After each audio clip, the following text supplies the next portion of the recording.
timed my panic attacks with a stopwatch to see which parking lots made the most money. When I finally asked him why they let me starve, unless I performed, he smirked and said, "Because that's when you're most convincing." I just stared at him. That was 12 years ago. Last night, he left a voicemail, crying so hard I couldn't understand a single word. I was 6 when my parents discovered I could cry on command. Not fake tears, real heartbreaking sobs that made strangers reach for their wallets.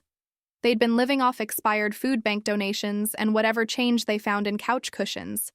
Too lazy to work, but creative enough to see opportunity in their daughter's tears. It started with an accident.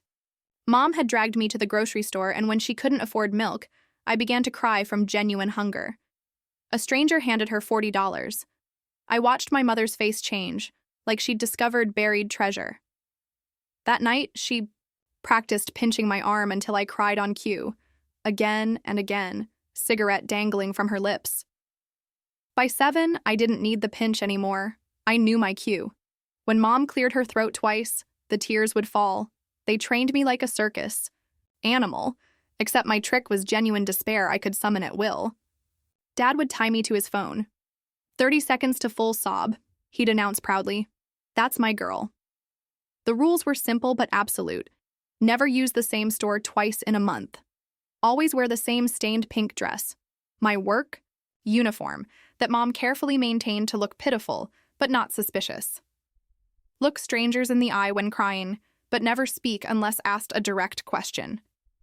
Never tell anyone what we were doing. You want to eat tonight, don't you?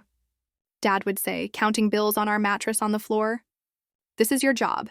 Every family member contributes. They mapped out territories like generals planning a campaign, grocery stores on Mondays, doctor office parking lots on Tuesdays, people already emotional from bad news or sick children, the unemployment office on Fridays. Dad pretended to fix something under the hood while Mom worked me like a wind-up toy. I learned the science of manipulation. Let the first tear roll slowly, hiccup twice before the sob, make my hands shake just enough to seem vulnerable, but not sick. Some days I made $300 before lunch. My parents celebrated with gas station wine while I sat in the corner practicing my expressions in a cracked mirror. They called me their little gold mine. But the worst part wasn't performing. It was how good I got at reading people. The woman with the designer purse, who always gave guilt money, approach her near her car, never inside the store. The grandfather who saw his own grandchild in my tears, mention being hungry but never ask directly. My parents kept detailed notebooks.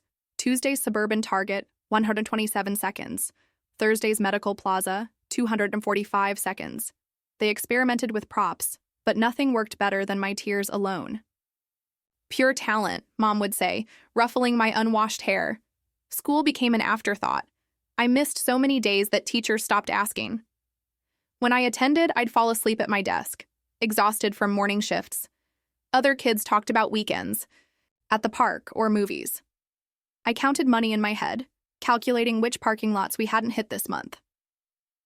By 9, our reputation preceded us. Store security recognized us. Good Samaritans offered to buy groceries instead of giving cash. Mom pretended to shop while I stood there, tears still drying on my cheeks, watching her load items into the cart we'd abandoned in the parking lot. What we needed wasn't food. It was rent money, beer money, scratch-off lottery money. The line between need and greed blurred after a while. The breaking point came at a McDonald's. I was working the lunch crowd, Mom hovering nearby with her practiced look of desperation. A woman knelt and wiped my tears with a napkin that smelled like French fries. "Sweetie, are you okay? Where's your daddy?" Before I could remember my script, she looked closer. "Wait," she said slowly. "Weren't you two at Target? Last week, CVS last month, and Walgreens before that?" Mom's hand clamped on my shoulder. We left so fast I could hear coins jingling in her pocket. But the woman followed us, took a picture of our license plate, posted it online within hours, with a warning about a couple using a crying child to scam people. The comment section exploded. Others recognized us, shared their own encounters. Someone had even taken a video. Within days, we couldn't work anywhere. The grocery store banned us. Local Facebook groups shared our photos with warnings. My parents Laziness had finally caught up with them, but their solution was worse than I imagined. And now, having seen the world closing in, my parents decided I was just too old for crying. "You're getting too old for crying anyway," Mom said that night, studying my face like I was broken equipment. But a girl who can perform on command, make herself whatever someone needs, that's worth something. She made phone calls while I pretended to sleep, negotiating my special skills. I heard her discuss my age, my talents, how convincing I could be in any role. The real show was about to begin. I took the emergency $20 bill hidden in my shoe, money I'd stolen from my own earnings, and ran at dawn. The pavement was cold under my bare feet as I fled into the empty streets. My parents wouldn't wake for hours, not after their celebration drinking last night. I knew their patterns and weaknesses better than they knew mine. I ducked behind a dumpster as a delivery truck rumbled past. The 20 in my shoe felt like freedom mixed with terror. It wasn't much, but it was mine. I found an abandoned shopping cart under a bridge and curled up inside, pulling a piece of cardboard over myself. My body shook, not from cold, but from the memory of Mom's phone calls, the way she lowered her voice when describing prices, how she studied me like broken equipment. Sleep came in fragments. I dreamed of crying on command, but the tears wouldn't stop. They flooded the grocery stores, the parking lots, every place I'd performed. When I woke, real tears stained my cheeks, the kind that came without trying. By noon, hunger drove me from my hiding spot. I knew they'd be looking now. Dad would check the usual places, the park, the library. Mom would think like me, predict where a 9-year-old with $20 might go. So I avoided the main streets, sticking to alleys I'd memorized during our territory drives. My stomach cramped, but I couldn't risk buying food until I was farther away. Every person I passed might recognize me from the photos online. A woman at a bus stop studied me too long. I ducked into a hardware store pretending to browse. The clerk watched me suspiciously. I left quickly, heart pounding. By evening, I'd made it 6 miles from home. My feet bled where concrete had worn through skin. I risked buying a sandwich at a gas station, choosing one where the clerk barely looked up. The food tasted like survival. I slept that night in a playground tube slide, plastic cold against my skin. Every passing car made me curl tighter. They were searching now, desperate. The second day, I saw Dad's car twice, once outside the grocery store where I'd worked, once cruising past bus stops. I pressed myself behind a mailbox, watched him lean out the window, scanning faces. His expression wasn't worried or sad. It was angry, the same look when lottery tickets came up empty. I kept moving, but exhaustion made me sloppy. In a public restroom, I tried to clean the blood from my feet. A mother with 2 kids entered, took one look, and pulled out her phone. I ran before she could dial, leaving bloody footprints on the tile. The 20 dwindled. Bus fare to get farther. Away, Band-Aids for my feet, a bottle of water, each purchase calculated like Mom taught me. What brings the most return for the least investment? On the third night, I made a mistake. The laundromat was warm. The owner had stepped out. I curled up behind a row of dryers just to get warm. I woke to familiar voices. Mom at the counter, showing her phone with my photo.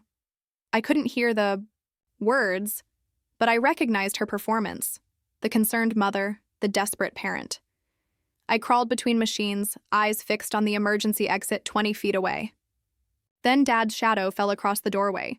He leaned in, pretending to smoke, eyes sweeping the room. I reversed direction, heading for the back exit. I pushed the emergency door, and an alarm shrieked. I bolted into the alley as their shouts erupted.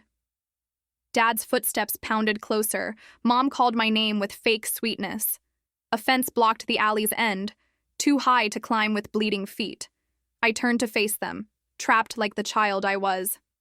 They approached slowly, knowing I had nowhere to go. Mom knelt in the dirty alley, arms open, her sympathetic mask for social workers. Dad hung back, phone in hand, still timing everything, still measuring my value in seconds and dollars. That's when I did the only thing I knew. I cried. Not the practiced tears of performance, but real sobs that shook my whole body. A woman emerged from the laundromat's back door, drawn by the alarm. She saw a dirty, bleeding child cornered by two adults in an alley.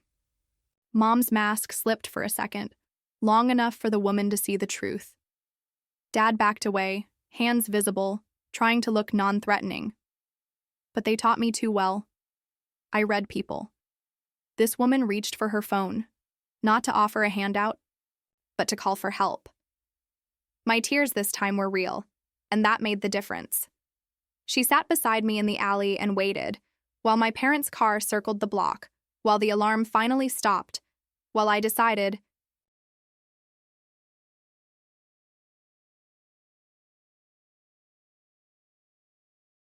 what character to play next. She introduced herself as Victoria, pulling tissues from her purse. She cleaned and bandaged my feet, examined each cut with steady, professional hands. My parents' car passed again, slower this time. I pressed against the wall. Victoria positioned herself between me and the street. She suggested moving somewhere safer. We walked to her car, a modest sedan with a child's booster seat and real family photos hanging from the mirror. I climbed into the passenger seat, leaving bloody smears on the upholstery. Victoria didn't complain. We drove in silence for several minutes. She parked in front of a drugstore, locked the doors, and went inside. Through the window, I watched her buy bandages, antiseptic, children's socks, wet wipes, 2 sandwiches, and juice bottles. Back in the car, she cleaned my wounds properly. The antiseptic stung, but I didn't flinch. She wrapped each foot carefully, helped me into clean socks with little flowers. I couldn't remember the last time I'd worn new socks. She unwrapped a sandwich and handed it to me. I ate mechanically, tasting nothing.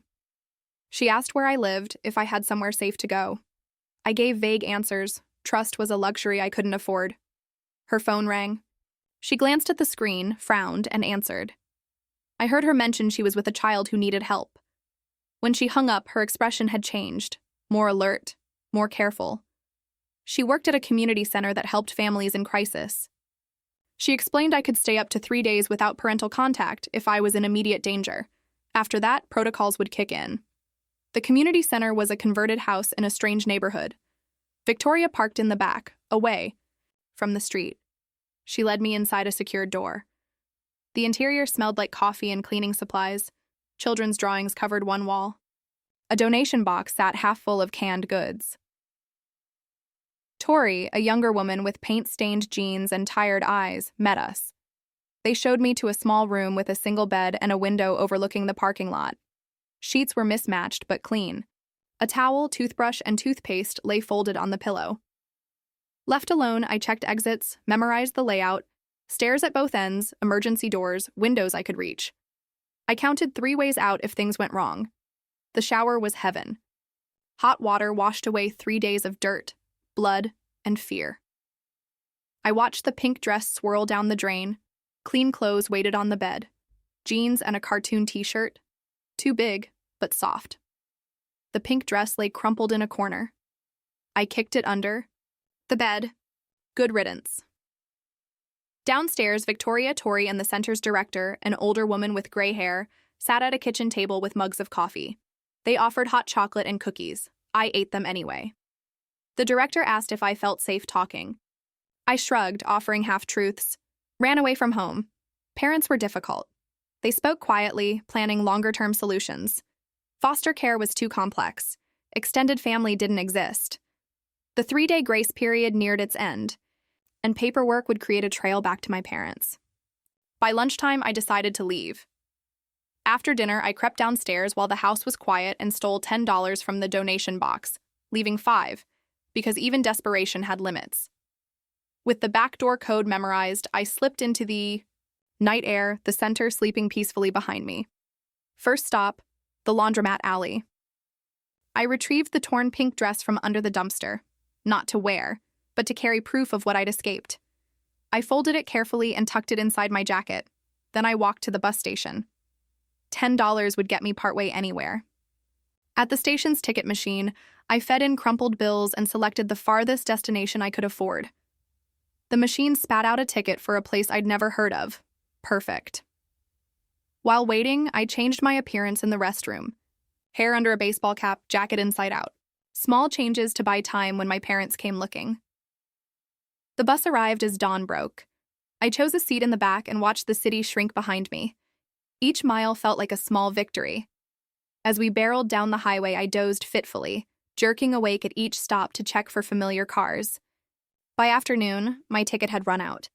The driver announced our stop, a small station surrounded by crowds to blend into. I spotted a woman and her teenage daughter waiting. I explained I'd gotten separated from my group. Could they help me find a connecting bus? They checked schedules on her phone. The daughter shared a granola bar. They invited me along to their next stop, 2 states over. Her brother had a spare ticket. I accepted, feigning reluctance. Their road trip world of snacks and audiobooks washed over me like camouflage. At the next major station, I thanked them, said my aunt would pick me up there, and waved goodbye. They drove off believing they'd helped a child in need. And they had, just not how they imagined. I studied departure boards for all-night routes, then approached an elderly man struggling at a ticket machine. I offered genuine help, guided him step by step, and he pressed $5 into my hand. Not scamming, just kindness repaid. By evening, I'd saved enough for a medium-distance ticket. Not as far as I wanted, but far enough for now. I boarded the overnight bus toward a new horizon, pink dress folded in my jacket like a talisman of who I once was. In the new town, I found a diner at pre-dawn. Neon flickered. The waitress, a regular, refilled my water and slipped me extra. Jam without charging. Small kindnesses from strangers still surprised me. I studied routines. Hardware store sweepers at 7, dog walkers at 7:15, a school bus at 7:30. By 8, regulars filled the diner. Construction workers, office clerks. I stayed invisible in my corner. I left a tip from my dwindling funds and walked the main street, reading help-wanted signs. The grocery store needed stalkers. The motel advertised housekeeping help. But who would hire a malnourished child? The library opened at 9. Grateful for warmth and quiet, I spread the pink dress across a table. Grass stains, burn hole, new. Tear. I folded it small and brought it to the librarian's desk. She placed it in a lost and found bag, labeled with the date, and filed it away in silence. Neither of us spoke, but I felt lighter. On the bulletin board, I found a handwritten ad. Farm. Help needed, room and board included. No experience necessary. I memorized the phone number and called from a payphone. At the feed store 15 miles away, I found the farmer's green Ford. He loaded chicken feed. I mentioned his wife's ad. He studied me, thin, bandaged feet, then nodded and invited me into his truck. The farm was small but well kept. White house, red barn, chickens pecking in the yard. His wife, round and solid, gray hair in a bun, met us and showed me the spare room. Tiny but clean, quilted bed, window overlooking the garden. She explained chores, feeding chickens, collecting eggs, tending the garden. I nodded, eager to work. Lunch was soup and bread at a scarred kitchen table. They asked few questions, talking instead about the upcoming harvest and a new calf. That afternoon, I worked until my muscles ached, weeding, hauling water, stacking firewood. Physical labor left no room for remembering or fear. When evening came, I could barely keep my eyes open through dinner. They paid me in room, board, and a small wage. I fell asleep to crickets and wind through the trees. No sirens, no shouting, no parents scheming next door. Days blended into weeks. I learned farm rhythms, collecting eggs at dawn, tending plants in the afternoon. My hands grew calloused, my arms stronger, and the hollow look faded from my face as regular meals filled me out. Margaret and Frank treated me like the grandchild they never had. They taught me practical skills, vegetable gardening, fence mending, weather reading. Their steady presence asked nothing of me except honest work. One morning, while feeding chickens, I heard a familiar engine at the end of the driveway. My body froze despite the summer heat. Dad always said the Ford needed a new muffler. I dropped the feed bucket, ran for the loft, and pressed myself against the wall. From a crack in the boards, I watched my parents' car creep up. Mom arranged, her face into concern. Dad pulled out phone photos. Margaret listened politely. Frank emerged with a pitchfork, symbolic protection, not threat. Mom's gestures grew animated. Dad advanced with another tactic. Frank simply pointed to the road. "Get off our property now." They retreated without a fight. In the barn, I wept tears of relief, real sobs, not for money but for safety. That night, Margaret brewed tea while I helped with dishes. At dinner, Frank mentioned his brother's larger farm 3 states away, always needing help. The offer hung like grace, help without manipulation. I packed that night, took the small money I'd saved, and left Margaret a note. "Thank you. Frank." Drove me to a bus station 2 towns over, handed me an envelope of cash, and gave me a letter of introduction to his brother. I traveled to the larger farm. More workers, more anonymity. I volunteered for milking cows, baling hay, fence repair. My body grew stronger and my sleep deeper. Months passed in the rhythm of planting and harvest. I sent Margaret and Frank a postcard with pressed flowers and no return address. They'd given me real kindness. I wanted them to know I was safe. The other farm workers accepted me. Young people seeking agricultural work, each with their own story. I learned to drive tractors, birth calves, predict weather by joint aches, skills earned through sweat, not manipulation. Every new ability reclaimed pieces of myself. One day, I saw a familiar car on the distant road. My heart froze, but it kept moving. The fear was still there, but smaller, manageable. I decided to rebuild my life. I asked the farm owner about school. There was a GED program. He agreed to adjust my schedule. Education would be another escape. At the community college's library, I studied alongside others with interrupted educations. I discovered I was good at explaining things, patient because I knew the sting of being behind. I passed the GED on my second try. The certificate felt heavy in my hands, proof of capability unrelated to tears. I framed it and hung it above the farm garage. Next, I applied for community college, financial aid, grants, forms that felt like a trail back to my past, but I completed them anyway. Acceptance came with spring planting, and I studied child development and educational psychology, ideas planted by Margaret blooming in my mind. I bought a used car with honest wages, the first thing I owned not tainted by manipulation or schemes.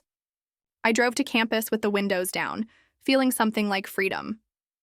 Over semesters, I built a real life my parents couldn't touch. I student taught at a rural elementary school, recognizing signs in struggling students: exhaustion, hypervigilance, perfect behavior.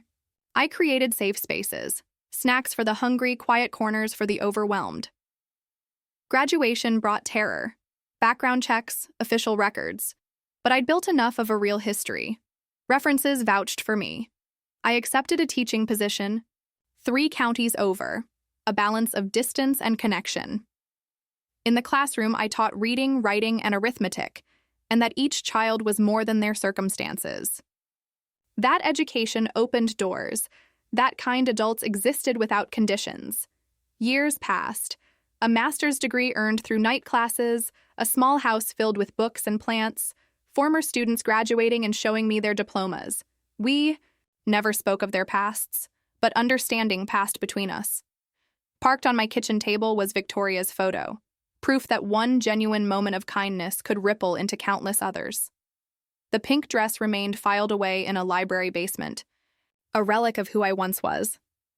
The scars and hypervigilance lingered but no longer controlled me. I'd built a life through small choices, choosing to build rather than perform. Now, as I grade papers and prepare lessons, I see troubled students arrive, some obvious, some invisible. I recognize them and offer what was offered to me: tools, possibilities, not rescue. My story has no ending. Life continues forward, one day, one semester, one child at a time. Survival was just the beginning. Freedom came with each choice to be more than what I was forced to be.